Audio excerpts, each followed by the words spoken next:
The way that you invite God in now before there's a tragedy. The way that you set yourself up for success, whether you have a lot of money or a little bit of money. The way that you do that is by reprioritizing. This is what Jesus teaches, and I'm gonna show you where he says it in just a minute. If you are living like most people, your finances look like this. This is what it looks like to be mastered by money. Here's why I say that. Live, save, give. I'm just gonna live and spend my money on me. And if I have a plan at work, I may be saving along the way. And then if there's any left over, or if I feel really compassionate, or if there's a flood or a tsunami or an earthquake, or there's somebody in my community that's in need, then I'll give if I have some left over. But I'm gonna live, save, give. Me first, me second, everybody else, including what God's doing in the world through the church, third. When you live this way, you are mastered because you are living as if there's no more to this life than this life. You are living as if God has no interest or no idea what's going on in your life financially. This is how most people live. They live, they save, and then they give. Jesus comes along, as we're gonna see in a minute, and he's gonna say, if you want me to be the master of your life, you have to embrace the way I see the world and my values. And when you do, you're gonna flip this over. This is how you master your money. You give first, you save second, and you live on the rest. You give first, somebody else first. You save second, and you live on the rest. Now, whether you are a Christian or not, and whether you ever give any money to this church or not, I'm just telling you, you do this and you will send me a thank you note later. I ran into a gentleman this morning. He said, Andy, I remember the first time that you taught this. And we were talking about it. I said, that was 9 years ago. He said, yes. And it had a profound impact on my life. I'm just telling you, this works, and this came from Jesus. Now, whenever the preacher talks about money, everybody gets nervous. You should get nervous, okay? So I'm thinking, okay, how do I convince these people I love and these people that if I knew that I would love, how do I convince them this isn't about me? This isn't about a specific local church. This is what it means to follow Jesus. So I came up with this illustration. And this is absolutely true. When my children were young, I have 3 children. When they were young, they're 20 months apart. You know, the first one 20 months later, second one 20 months later, the third one, we did not plan it that way, but it just all worked out. We were busy in those early years. So we had 3 kids, and when they were old enough to understand, we put 3 jars in all of their rooms. And we labeled these 3 jars, give, save, and live. And I taught my kids as soon as they could understand, when you get an allowance, when you do chores, you get money, grandmama gives you money, granddaddy gives you money. Sometimes grandmama didn't even know granddaddy gave you money. Grandparents are weird like that. When you get money, we want you to put 10% in here. We want you to put 10% there, and then that's bubble gum, and let's go to the drugstore, and let's go to the toy store. That's your money. You can do anything you want to with that money. But the first money, we're gonna split it up nickels and quarters and dimes so you can figure this out. It's kind of a math lesson without it being a math lesson, you know. 10% give, save, live. This one's gonna go up and down. This one's gonna go up and down, mostly down. And this one, you're gonna watch this jar fill up. Now, here's my question for you. Why in the world would the preacher teach his kids to give first, save second, and live on the rest? Is it because I want the church to get my children's money? No, I could have just taken their money. I could have gone in there at night. And just emptied it all into a bag. And the next morning, I'm like, I don't know, tooth fairy, you know, I don't know. What, somebody came in there and stole your money, you know? I don't know what happened, right? No, that's not, is it that the church needed their money? You know, honey, you had to pay that electric bill. I need $1.70. We need that. Don't even put it in the jar, right here in the pastor's hand. No, it's not because we needed their money. I'm telling you why. I did not, and I do not want my children to be mastered by money, because I know where that leads. We all know to some extent where that leads. This is the key to financial independence. Independence from the belief that life equals stuff.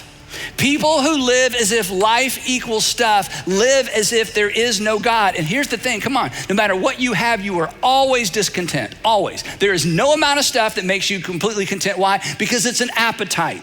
And when you're driven by your appetite, unhealthy things happen. And let me just tell you, okay, just a heads up, 99% of you, probably 100%, but let's say 99% of you. 99% of you are gonna run out of time before you run out of stuff. Not 100%, most of you, probably all of you, you are gonna die and there's gonna be a whole lot of stuff left over. You know what that means? It means you lived as if life was stuff. It's not. Your life is your time. Your stuff is your stuff. Why would you live as if life is stuff? And why would you allow your stuff to master you and control you? And I didn't want my kids to grow up that way. I didn't want them to grow up thinking that way. It results in financial independence in the sense that it's independence from a lifestyle that relegates God to emergencies. God, you stay over there in the corner, and if I need you, I'll get you.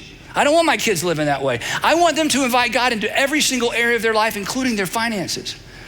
Independence from this, it's really independence from a life independent of God. That's what this habit does.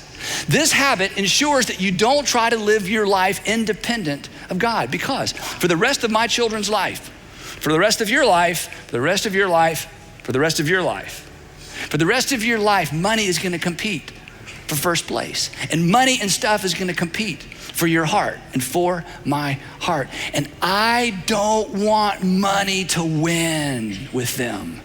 And I don't want money to win with you either. But who cares what I think? Your heavenly Father doesn't want money to win either. I don't want my kids to grow up having to choose between money or their personal peace. I don't want them to prioritize money over their marriages. I don't want them to prioritize stuff and the acquisition of stuff over their health or over their children, which will be my grandchildren. I don't want them to be slaves to consumption. I want them to have stuff. I don't want their stuff to have them. That's why I did that. It has nothing to do with the church getting their money or the church getting your money. Jesus, best we can tell, never, and I don't get any ideas, never took up an offering. I don't want my kids, and I don't want you to be slaves to consumption. I want them to own their stuff. I don't want their stuff to own them. So this is what it looks like. You give first, you save second, and you live on the rest. That's how you do it. So here's what Jesus said. He said, no one can serve two masters. You'll hate the one and love the other, or you'll be devoted to the one and despise the other. You cannot serve both God and money. And then a few minutes later in the same sermon, he says this. He says, so in light of that, do not worry saying, what are we gonna eat? Now, we don't worry about what we're gonna eat, but that's because we have refrigeration. Back in those days, the only thing that they could keep for very long was grain and wine. Grain and wine, that's it. Everything else rotted and spoiled. What are we gonna eat? What are we gonna drink? What are we gonna eat? What are we gonna drink? What are we gonna wear? Clothes were extremely, extremely expensive. And Jesus is saying, look, I know you think about this stuff all the time. I know your inclination is to worry about it all the time, to think about it all the time. He says, but I don't want you to do that. And here's why. Because when you worry about the future, here's what you're gonna do with your hands and your heart. You're gonna close them.